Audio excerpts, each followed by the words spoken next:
اللهم صل على سيدنا ومولانا محمد۔ اولیاء اللہ نے پورے 7 چیزیں دھوکہ دینے والی چیزوں میں شامل کیا ہے، جسے میں 6 تو پوری ہمت کے ساتھ بیان کرنے کی طاقت رکھتا ہوں، لیکن ایک کو بڑی احتیاط کے ساتھ بیان کروں گا۔ ایک شیطان ہے جو بہت دھوکہ دیتا ہے،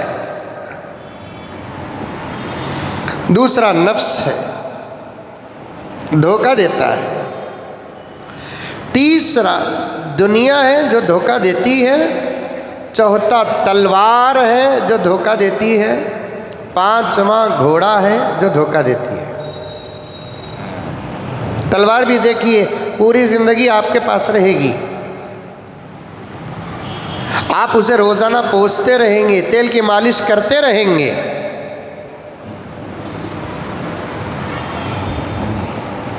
اسے تیز کرتے رہیں گے۔ کبھی آپ کے ہاتھ سے تلوار کوئی اچھا کام کر دیتی ہے تو آپ اسے بوسہ بھی دیں گے، لیکن اس کے باوجود وہی تلوار کبھی میرے ہاتھ میں آ کر میں آپ پر چلا دوں تو وہ چل جائے گی۔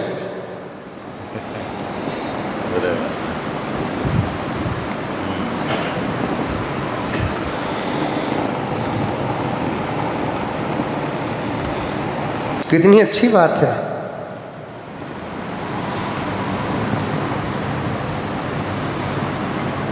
ایک ہے شیطان، دوسرا نفس، تیسرا دنیا، چوتھا تلوار، پانچواں گھوڑا۔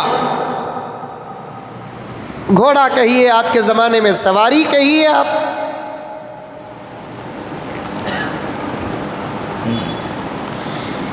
آپ اسے کھلائیں پلائیں، اسے بھی تیل کی مالش کریں، سب کچھ کریں، آپ بیٹھیں گے تب بھی وہ دوڑے گا، چور بیٹھے گا تب بھی وہ دوڑے گا۔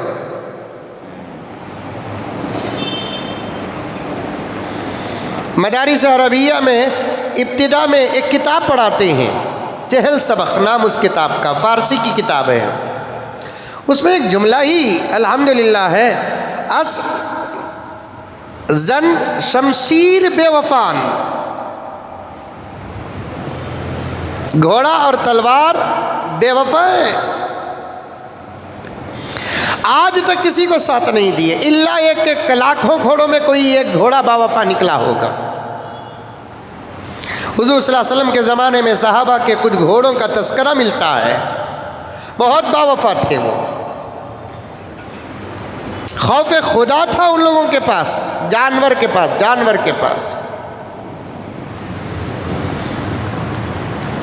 ایک صحابی نبی پاک صلی اللہ علیہ وسلم کی خدمت میں حاضر ہوتے ہیں اور حاضر ہو کر عرض کرتے ہیں، یا رسول اللہ، میں میرے گھوڑے کا پورا خیال کرتا ہوں، لیکن جب میں اسے رات میں لا کر باندھ کر آرام کرتا ہوں تو میرا گھوڑا مجھے سونے نہیں دیتا، خواہ چیخ مارتا ہے۔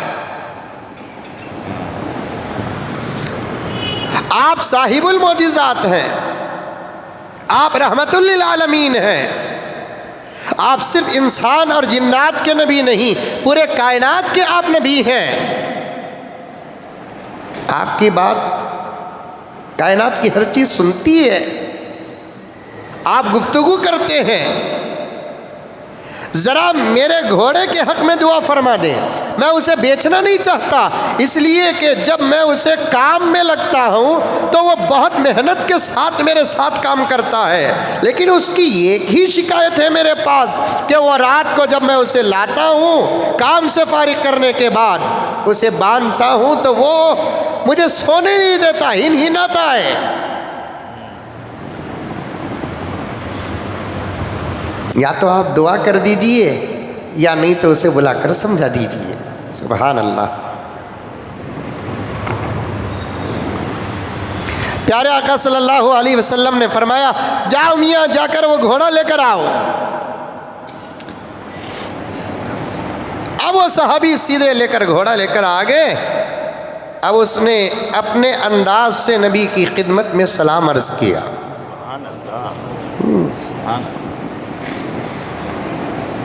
اللہ کے رسول صلی اللہ علیہ وسلم اس گھوڑے سے بات کرتے ہیں۔ سب سے پہلے آقا نے یہ پوچھا تیرا مالک تیرا حق ادا کرتا ہے کہ نہیں کرتا ہے؟ یہ نہیں پوچھا اللہ کے رسول صلی اللہ علیہ وسلم نے کہ تو تیرے مالک کو کیوں ستاتا ہے۔ یہ پیغمبر کا انصاف تھا۔ تیرا مالک تیرا حق ادا کرتا ہے کہ نہیں کرتا ہے؟ اس گھوڑے نے نبی کی خدمت میں عرض کیا یا رسول اللہ صلی اللہ علیہ وسلم میرا مالک میرا پورا خیال کرتا ہے، میرے تھکان کا خیال کرتا ہے، میرے بھوک کا خیال کرتا ہے، میرے پیاس کا خیال کرتا ہے، میری پاکی اور صفائی کا خیال کرتا ہے۔ میں میرے مالک کا اللہ کے بعد بہت مشکور ہوں۔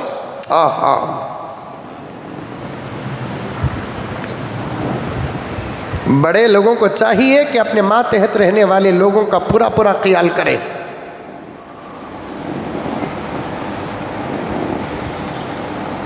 کار ہے ہمارا ڈرائیور ہے تو ڈرائیور کا پورا خیال کرے۔ ہمارے گھر میں کام کرنے والی ہے تو اس کا خیال کرے۔ ہمارے گاڑیاں ہیں ان کا خیال کرے، ان کی پاکی صفائی کا خیال رکھیں، ورنہ وہ بھی اللہ کے دربار میں شکایت کریں گی میں اس کا ساتھ دیتی ہوں یہ میرا ساتھ نہیں دیتے۔ بعض لوگ گاڑیاں ایسے رکھتے ہیں، اللہ کی پناہ اگر اللہ تعالیٰ ان کو منہ دیتا تو انہیں بولتی یا تو بیچ ڈال نہیں تو سنبھال نہیں تو طلاق دے ڈال۔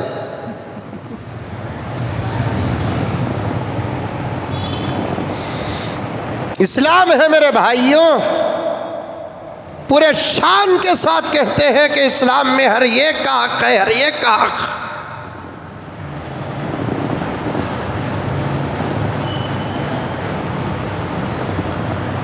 آقا نے پوچھا تیرا مالک تیرا حق ادا کرتا ہے کہ نہیں کرتا ہے؟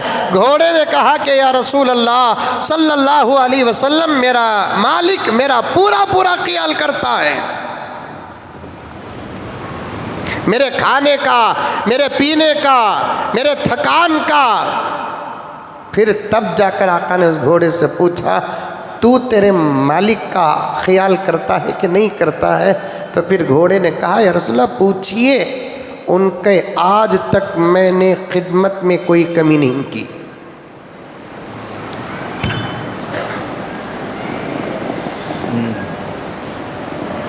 خیانت نہیں کی،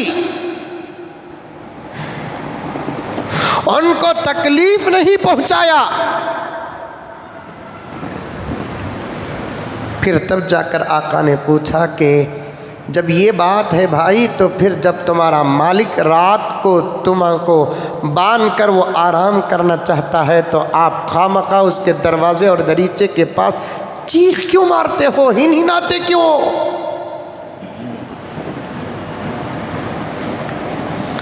اس گھوڑے نے عرض کیا یا رسول اللہ صلی اللہ علیہ وسلم میرا مقصد ہنہنانے کا، چیخنے کا، میرے مالک کو تکلیف دینا نہیں ہے، یہ آپ کی ذات اقدس ہے جو میری زبان سمجھ رہے ہیں۔ ہر کوئی جانوروں کی زبان سمجھے نہیں، اور اللہ نے ہم کو وہ زبان عطا نہیں کی جس کو انسان سمجھ سکے یا انسانوں کی طرح ہم بول سکے۔ آپ ہیں اللہ کے نبی، صاحب المعجزات، آپ سمجھ رہے ہیں ہماری بات کو۔ میں ہنہناتا اس لیے ہوں یا رسول اللہ صلی اللہ علیہ وسلم یہ دن بھر محنت کر کے تھک کر گھر کو آتے ہیں، مجھے باندھنے کے بعد یہ بستر میں لیٹ جاتے ہیں، مجھے ڈر اس بات کا ہوتا ہے کہ یہ ایسے ہی لیٹ گئے تو ان کی رات کی نماز چھوٹ جائے گی، میں چاہتا ہوں کہ یہ نماز پڑھ کے سو جائے۔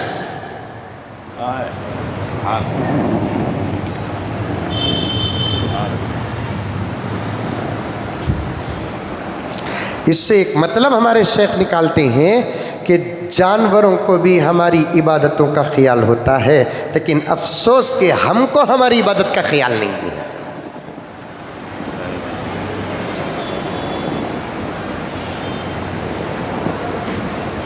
جو خوف گھوڑے کو ہے وہ خوف ہمارے گھر کی عورتوں کو اور ذمہ داروں کو نہیں ہے کہ میرا شوہر تھک تھکاتا آتا ہے، ایک 4 رکعت 2 رکعت 3 رکعت نماز پڑھ کے سو جائے، اگر ایسے ہی سو گیا تو ایک بے نمازی کے ساتھ پوری رات گزارنا پڑے گا۔ یہ خوف گھر کی عورتوں کو نہیں ہے۔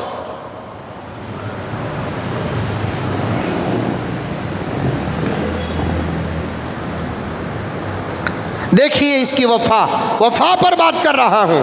7 چیزیں ایسی ہیں جس کو بزرگوں نے فرمایا کبھی کسی کے ساتھ وفا نہیں کیے، 6 کو تو اتفاق کے طور پر پیش کیا جا سکتا ہے، لیکن ایک چیز کو بڑے احتیاط سے پیش کرنا پڑتا ہے، انشاءاللہ اس کا بھی اظہار کر دوں گا۔